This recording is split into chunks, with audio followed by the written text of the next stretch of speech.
Perubahan formasi Sintayong tak membuahkan hasil. Potensi Marcelino gabung skuad timnas U23. Pemain keturunan Brasil pajang foto berseragam timnas Indonesia. Simak informasi selengkapnya hanya di Garuda Space Update.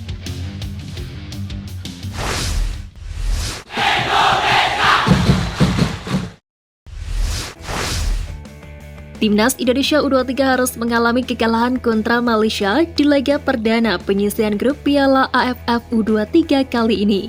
Sempat unggul di babak pertama lewat kaki Ramadan Seranta, skuad Garuda Muda harus kebobolan 2 gol cepat di babak kedua lewat pemain naturalisasi penyerang Malaysia. Timnas Indonesia U23 sejatinya mampu tampil apik di sepanjang babak pertama. Kendati dihiasi beberapa pemain baru, skuad asuhan Sintayong mampu menjalankan skema yang cukup baik. Sayangnya mental hingga kedalaman skuad menjadi kendala utama di Piala AFF U23 kali ini. Kedalaman skuad yang kurang mumpuni membuat Sintayong mengubah formasi kala tertinggal di babak kedua. Sempat bermain dengan skema 5-3-2, pelatih asal Korea Selatan tersebut mengganti menjadi 4-3-3 dengan memasukkan beberapa pemain baru seperti Dewangga, Muhammad Ragil, Jam Kalistroyer hingga Esal Sarul. Namun lagi-lagi kualitas pemain hingga pemain baru yang belum memiliki pengalaman terlihat pada laga kali ini. Sintayong tampak kesulitan menentukan pemain utama, sebab bisa dikatakan pemain yang dibawa mayoritas jebolan timnas U20 hingga pemain baru yang sedang naik daun di Liga 1. Langkah timnas Indonesia U23 tampak berat untuk lolos ke babak semifinal. Kekalahan atas Malaysia di laga perdana mengharuskan skuad Garuda Muda menang telak atas Timor Leste di laga terakhir penyisihan grup. Pasalnya hanya 3 juara grup dan 1 runner-up terbaik yang berhak lolos ke babak selanjutnya. Meski begitu, PSSI sendiri telah sepakat bahwa timnas Indonesia U23 tidak dibebani target di ajang Piala AFF U23 kali ini. Sintayong ditugaskan untuk menyeleksi beberapa pemain baru sebab target utama skuad Garuda Muda yakni di kualifikasi Piala Asia U23 bulan depan.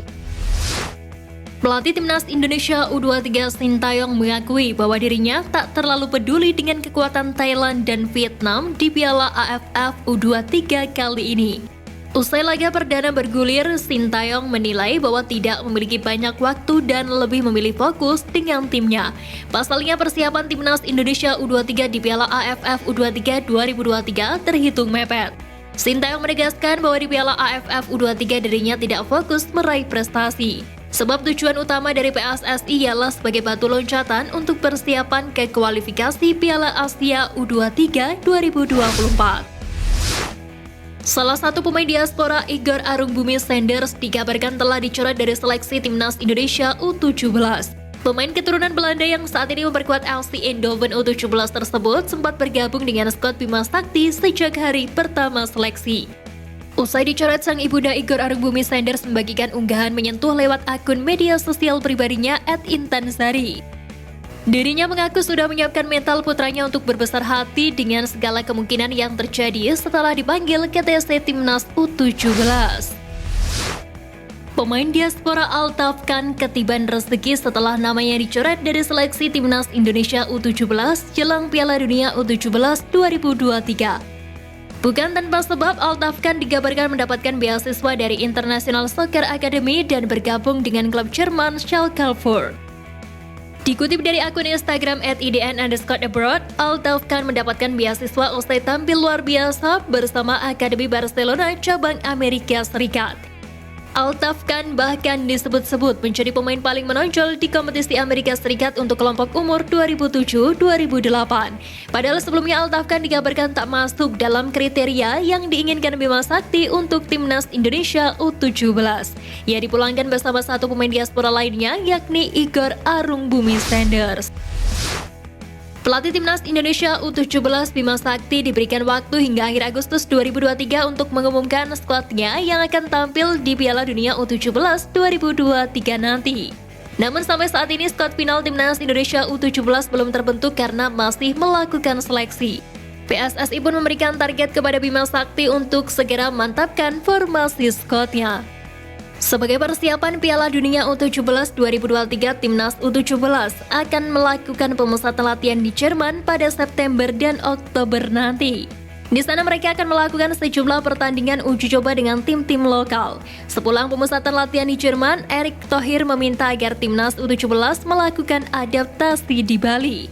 Hal itu dilakukan untuk memudahkan para pemain kembali beradaptasi dengan cuaca di Indonesia.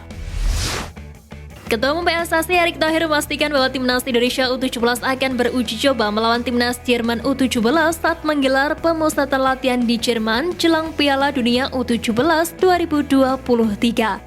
Tentu saja timnas Jerman U17 bakal menjadi lawan yang cukup menantang bagi anak asuh Bima Sakti. Sebab mereka punya catatan mentereng saat menghadapi Euro U17 2023 yang menjadi ajang kualifikasi untuk Piala Dunia U17 2023. Pada kejuaraan tersebut, timnas Jerman U17 sukses keluar sebagai juara setelah menumbangkan timnas Prancis U17 di partai final. Dengan demikian, nama-nama pemainnya sudah dipastikan kelas dunia dan sangat berkualitas, serta akan menambah pengalaman bagi skuad asuhan Bima Sakti.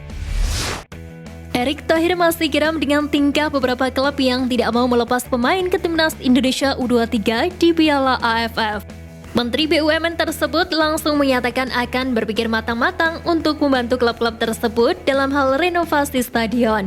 Pasalnya, pemerintah baru saja menurunkan dana 1,9 triliun rupiah untuk pengelolaan lapangan. Erick Thohir mengaku tidak bermaksud mengancam klub dengan menyatakan akan berpikir-pikir saat mengulurkan bantuan. Namun ia berharap agar pihak pemerintah dan klub bisa saling menjaga keseimbangan. Erick Thohir mewanti-wanti adanya gesekan lantaran khawatir supporter akan sedih karena perbedaan antara klub dengan timnas Indonesia. Bintang timnas Indonesia Marcelino Ferdinand dikabarkan akan menggantikan Titan Agung dan Komang Teguh di Piala AFF U23 kali ini. Kabar ini menyusul usai keduanya terancam dicoret dari skuad timnas Indonesia U23 lantaran mendapatkan surat peringatan dari AOC terkait sanksi imbas kericuan SEA Games beberapa waktu lalu. Menanggapi hal itu, Ketua Badan Tim Nasional Indonesia Sumarji menyatakan pihaknya sedang merapatkan hal ini. Marcelino berpotensi langsung bergabung dengan Ramadan Sananta dan kawan-kawan andai sudah mendapat surat balasan dari klub. Media asal Malaysia Makan Bola ikut menyoroti teguran yang diberikan oleh Federasi Sepak Bola Asia kepada PSSI terkait dibawanya Komang Teguh dan Titan Agung ke Piala AFF U23 2023. Menurut Makan Bola, teguran itu terjadi karena kesalahan PSSI yang tidak mengecek dengan baik apakah pemain timnas Indonesia U23 yang terkena sanksi bisa dimainkan atau tidak di kompetisi itu. Awalnya ASI memberlakukan sanksi tersebut hanya pada pertandingan resmi FIFA saja. Berhubung Piala AFF tidak masuk dalam kalender FIFA, PSSI pun tak segan menyertakan Komang Teguh dan Titan Agung ke skuad timnas Indonesia U23 untuk Piala AFF kali ini. Pemain keturunan Brasil Hugo Samir memiliki cara tersendiri untuk merayakan HUT ke-78 Republik Indonesia. Cara Hugo Samir merayakannya pun cukup simpel tapi mengena. Pemain yang berposisi sebagai winger itu memposting saat dirinya berseragam timnas Indonesia di akun Instagram pribadinya @hugosamir28. Ia terlihat bangga menggunakan jersey timnas Indonesia bernomor punggung 10 dan 21. Bahkan ada potret yang memperlihatkan dirinya tengah menggunakan jaket berlogo Garuda di dada. Sosok Hugo Samir memang tak asing di mata pecinta sepak bola tanah air. Ia merupakan putra dari Jackson Ferreira Thiago, pelatih yang sudah malang melintang di kompetisi sepak bola Indonesia. Sekian Flash News kali ini Sobat Garuda, mari terus dukung perjuangan timnas Indonesia. Nantikan Flash News Edition dari Garuda Space selanjutnya. Terima kasih dan salam olahraga.